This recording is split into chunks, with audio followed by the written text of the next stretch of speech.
The moving truck's brakes squealed softly as it pulled up to the two-story brick house on Maple Street. It was one of those perfect late spring afternoons in Oak Ridge Heights, with cherry blossoms dancing on the breeze and kids' bicycles scattered across carefully manicured lawns. The new family had chosen this house not just for its wraparound porch or the maple trees that lined the street, but for what it represented: a fresh start in one of the city's most prestigious neighborhoods. Mrs. Thompson peered through her living room curtains, watching as the movers began unloading furniture. The new family looked different from most residents in their predominantly white neighborhood.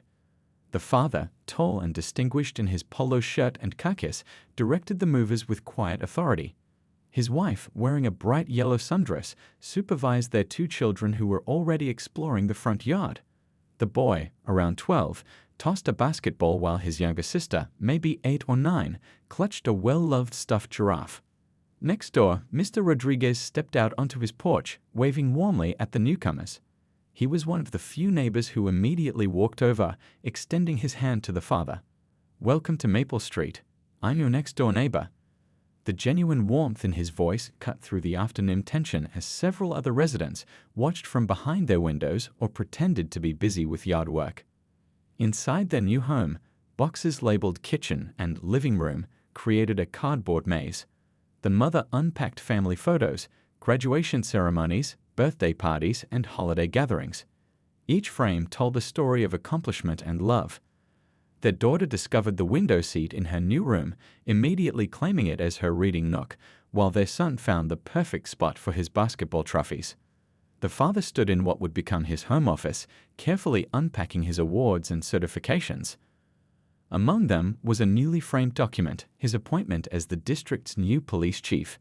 He'd chosen not to announce his position to the neighbors right away, preferring to let them get to know his family for who they were, not what he did for a living. As the afternoon wore on, more curious faces appeared in windows. Mrs. Chen from across the street finally gathered her courage and brought over a homemade apple pie, her small act of kindness earning a grateful smile from the new family. Her young son tagged along, his eyes lighting up when he spotted the basketball in the new boy's hands. But not everyone shared this welcoming spirit. 3 houses down, a woman in her 50s watched with growing disapproval. Her fingers drummed against her coffee cup as she made mental notes of everything she considered suspicious about the new arrivals. The moving truck was too nice, the car too expensive, the children too well dressed. In her mind, something wasn't right about these people moving into her neighborhood. The sun began to set, casting long shadows across the moving boxes still scattered on the front lawn. The family ordered pizza for dinner, sharing their first meal in their new home while sitting on camping chairs in the empty dining room. They laughed about the day's minor mishaps: a stubbed toe, a misplaced box, their daughter's stuffed giraffe temporarily lost in the chaos. That evening, as neighbors drew their curtains and turned on their porch lights, the new family sat on their front steps, sharing ice cream and dreams about their future in this new place.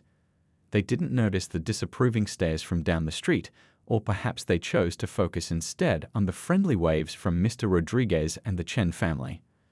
Their first day in Oak Ridge Heights was ending, but it was just the beginning of a story that would challenge assumptions, confront prejudices, and ultimately transform an entire community.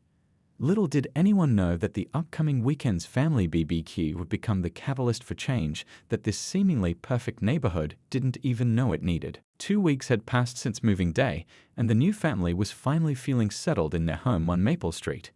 Their son's Little League team had just won their first game of the season, making it the perfect excuse for a family celebration.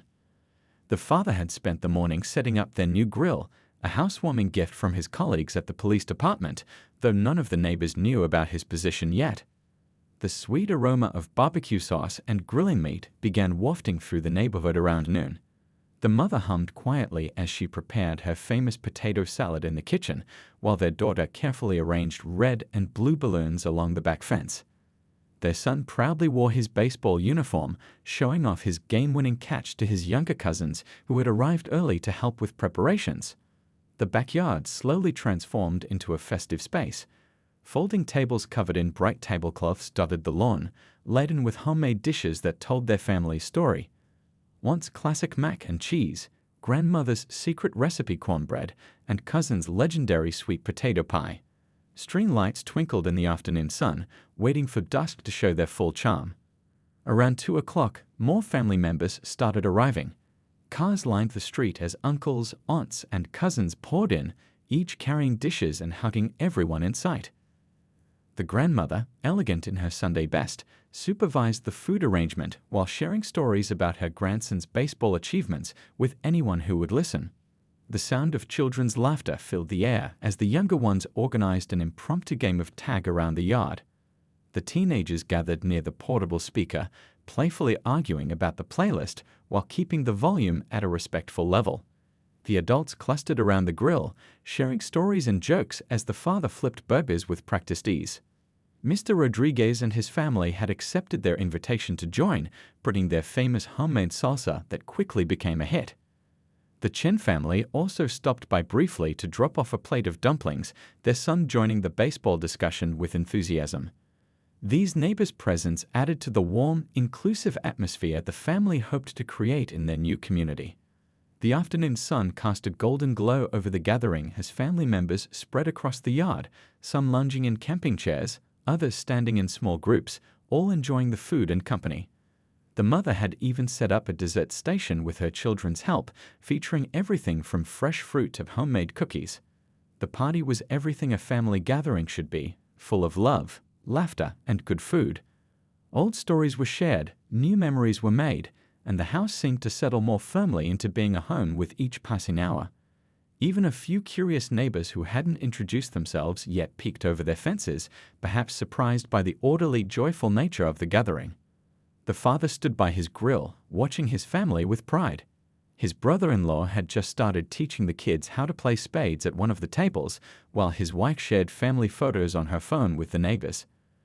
This was exactly what they'd hoped for when they chose this house, a place where their family could gather, where their children could grow up surrounded by love and community.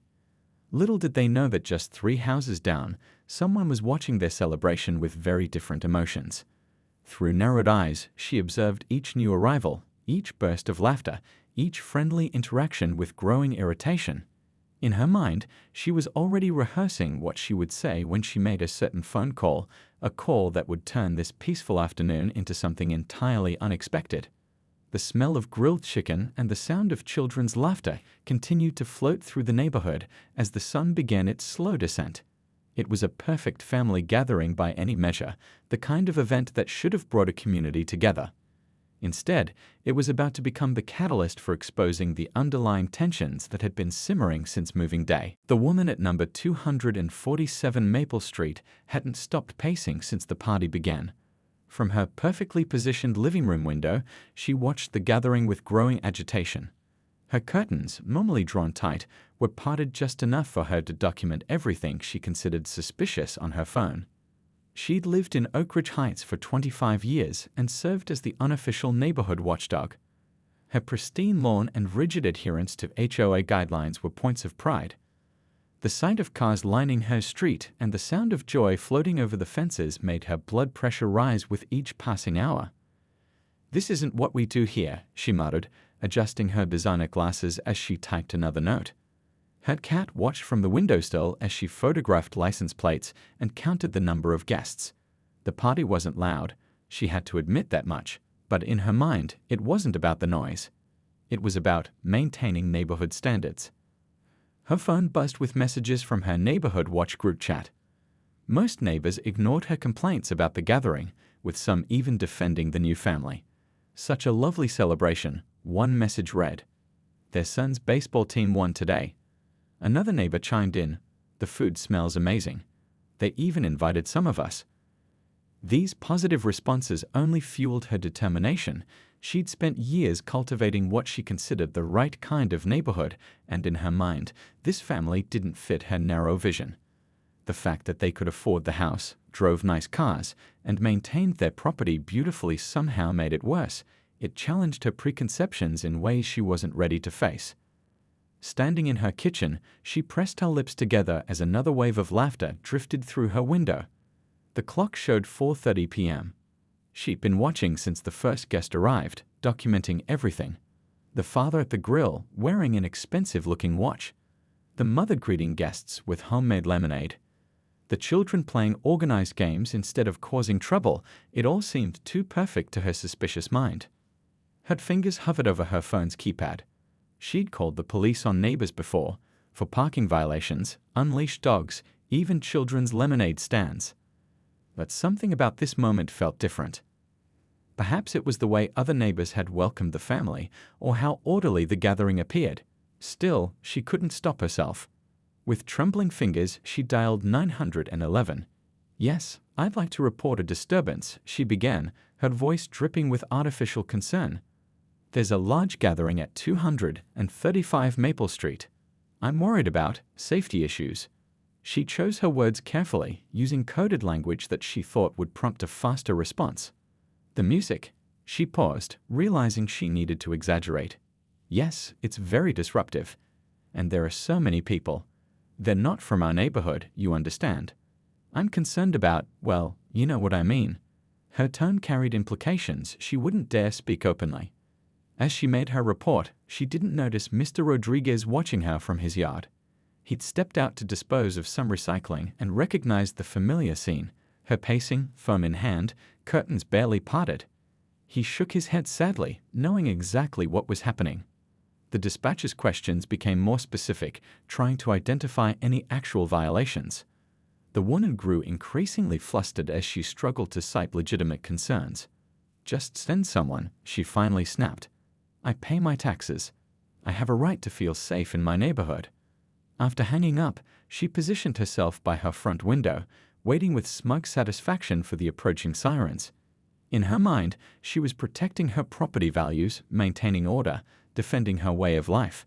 She imagined her neighbors would thank her later, even if they didn't understand her actions now. What she didn't realize was that her phone call was about to backfire in the most spectacular way possible. As she waited for the police to arrive and break up the gathering, she had no idea she was about to become the subject of a very different kind of neighborhood discussion, one about prejudice, assumptions, and the true meaning of community. The late afternoon sun cast long shadows across Maple Street as two police cruisers approached with their lights off. The officers had received what they classified as a low-priority call, a noise complaint about a family gathering that, according to their dispatcher, sounded more like a case of an overzealous neighbor than an actual disturbance. Officer Davis, a veteran of 12 years on the force, parked his cruiser at the curb. His partner, Officer Chen, gave him a knowing look. They'd handled calls like this before. Complaints about family gatherings that often had more to do with the caller's prejudices than any actual violations. Dispatch said the caller was pretty insistent, Officer Chen said quietly as they stepped out of their vehicle. Another patrol car pulled up behind them, standard procedure for gathering calls in this neighborhood. The second pair of officers, both rookies fresh from the academy, followed their lead. The scene before them was nothing like what had been reported. Children played basketball in the driveway while parents chatted on lawn chairs. The music was barely audible from the street, soft jazz mixing with the sound of conversation and laughter. Everything about the gathering spoke of a well-organized family celebration. The woman who'd made the call watched eagerly from her window, phone ready to record what she assumed would be a dramatic confrontation. Her satisfied smirk faded slightly as she noticed the officer's relaxed posture and casual approach to the house. As they walked up the driveway, several party guests noticed their arrival. Instead of the tension the officers usually encountered, they were met with warm smiles and friendly waves. A young boy proudly showed off his baseball uniform as they passed, explaining how his team had won their game earlier that day. Officer Davis couldn't help but notice how orderly everything was, cars properly parked, trash neatly contained, music at a reasonable volume. He'd written exactly 0 citations for actual violations when responding to calls like this over his career, and he suspected today wouldn't be any different. They made their way to the backyard, where the father stood at his grill, expertly flipping burgers. As they approached, several other guests turned to look, and suddenly the atmosphere shifted, not to one of fear or tension, but to surprising recognition and amusement. One of the rookie officers stopped mid-step, his eyes widening. He nudged his partner, whispering something that made both young officers straighten their postures instantly. Officer Davis noticed their reaction but hadn't yet made the connection. The father at the grill turned around, and Officer Davis felt his professional demeanor crack slightly as recognition dawned. The spatula-wielding host wasn't just any resident, he was their newly appointed chief of police, the man who'd given an inspiring speech at last week's department meeting about community relations and unbiased policing. From her window, the woman who'd made the call couldn't see the officers' faces, but she could tell something was different. Instead of the confrontation she'd expected, she watched in confusion as the officers relaxed their stances. Were they laughing? Why were they accepting plates of food? The rookie officers looked like they wanted to disappear into the ground. They'd responded to a complaint about their own chief's family gathering. A gathering that was about as disruptive as a library book club meeting. Officer Chen tried to hide his amusement, but couldn't help grinning as he pulled out his notepad, making a show of investigating the complaint. More neighbors had emerged from their homes, curious about the police presence. Instead of finding a scene of chaos, they witnessed something entirely unexpected: police officers being offered plates of BBQ, chatting with guests, and clearly enjoying themselves at what appeared to be a perfectly pleasant family gathering. The father's identity was about to become common knowledge in the neighborhood, but not in the way the complaint caller had intended. As Officer Davis radioed in their findings, no violation found, just a family celebration, he couldn't help but think this would become one of those stories told at the precinct for years to come. The revelation spread through the neighborhood like wildfire. From her strategic position behind her curtains, the woman who'd made the call watched in growing horror as the scene unfolded completely differently than she'd imagined. Instead of shutting down the party, the officers were now part of it. Her confusion turned to disbelief as she observed other neighbors emerging from their homes, drawn by curiosity about the police presence.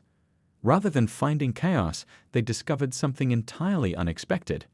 The father at the grill wasn't just any newcomer to the neighborhood. He was the district's newly appointed police chief, a fact that was now becoming deliciously public knowledge. "Did you get?" whispered Mrs. Chen to Mr. Rodriguez, who had come outside to watch.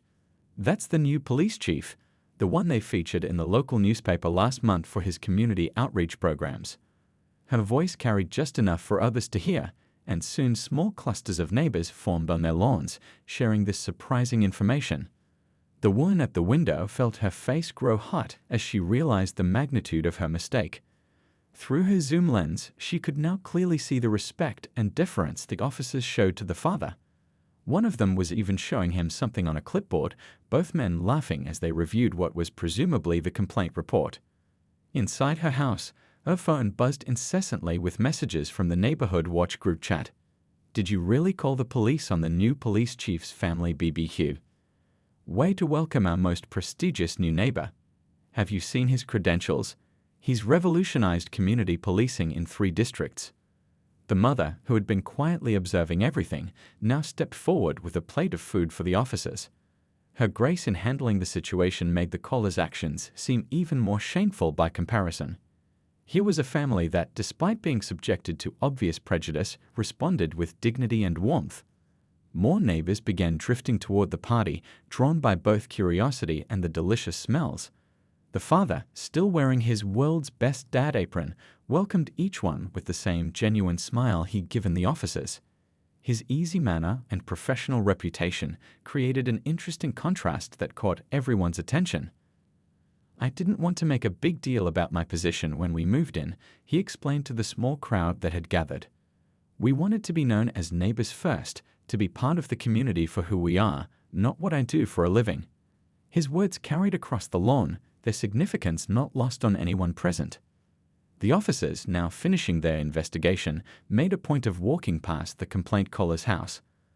They spoke just loudly enough for their voices to carry. "Dispatch, be advised, no violations found at the police chief's residence. Just a family celebrating their son's baseball victory." Through her window, the woman watched her carefully maintained neighborhood status crumble. The very people who used to politely agree with her complaints now stood in the chief's yard, paper plates in hand, enjoying the gathering she tried to shut down. Her attempt to assert control had backfired spectacularly, revealing her prejudices to the entire neighborhood. The sun began to set on Maple Street, casting a golden glow over the scene. The party continued, now enhanced by the presence of curious neighbors who'd never bothered to introduce themselves before. Children played, adults chatted, and the sense of community grew stronger with each passing minute. As darkness fell, the string lights twinkled in the backyard, and the sound of genuine laughter and conversation filled the air. The woman's curtains finally closed completely, but the neighborhood had already witnessed everything they needed to see, not just about their new neighbor's identity, but about character, judgment, and the true meaning of community leadership. News travels quickly in small communities, and by Monday morning, the story of the BBQ incident had spread throughout Oak Ridge Heights. The morning coffee group at the local cafe buzzed with discussion about the weekend's events. The regulars who normally complained about property values were oddly quiet, while others spoke up about making the neighborhood more welcoming. The woman who'd made the call found herself facing unexpected consequences. Her usual morning walk was met with turned backs and whispered conversations. The neighbors who once supported her concerns about neighborhood changes now avoided eye contact. Her phone remained silent. No one called to agree with her actions or support her viewpoint. At the elementary school drop-off, parents who'd been hesitant to interact with the new family now made special efforts to be friendly. The mother found herself surrounded by neighbors offering playdates and carpooling assistance. Their son's baseball teammates started showing up for impromptu practice sessions in their backyard, bringing their families along. Mr. Rodriguez organized a neighborhood welcome committee, something that hadn't existed before. "It's long overdue," he announced at the hastily arranged community meeting. "We need to do better at welcoming all new neighbors." The crowd of 30 residents nodded in agreement, many looking embarrassed about their own previous inaction. The father's position as police chief became a source of neighborhood pride rather than controversy. Residents who'd previously crossed the street to avoid suspicious people now stopped to chat with their neighbors. The community Facebook group, once filled with complaints about suspicious activities, transformed into a space for sharing local news and organizing gatherings. One elderly resident, who'd lived on Maple Street for 50 years, spoke up at the community meeting. "I've watched this neighborhood change many times," she said, her voice shaking slightly. "But this is the first time I've seen it change for the better because of its own mistakes." Her words resonated through the community center, causing several attendees to wipe away tears. The neighborhood children led the way in breaking down barriers. The basketball hoop in the new family's driveway became a popular afternoon gathering spot. Parents who'd never spoken to each other found themselves chatting while their kids played together. The sound of children's laughter replaced the tense silence that had previously characterized the street. Local businesses joined the transformation. The hardware store owner, who'd witnessed the BBQ incident from his home across the street, organized a community cleanup day. The ice cream shop started a Neighbor of the Month program, celebrating residents who made the community more inclusive. The first recipient was Mr. Rodriguez for his work with the Welcome Committee. Even the local paper picked up the story, though they focused on the positive changes rather than the incident that sparked them. They interviewed several residents about the neighborhood's transformation, highlighting the new sense of unity and purpose that had emerged from the controversy. The Father's Department implemented new community policing programs, using Oak Ridge Heights as a model for other neighborhoods.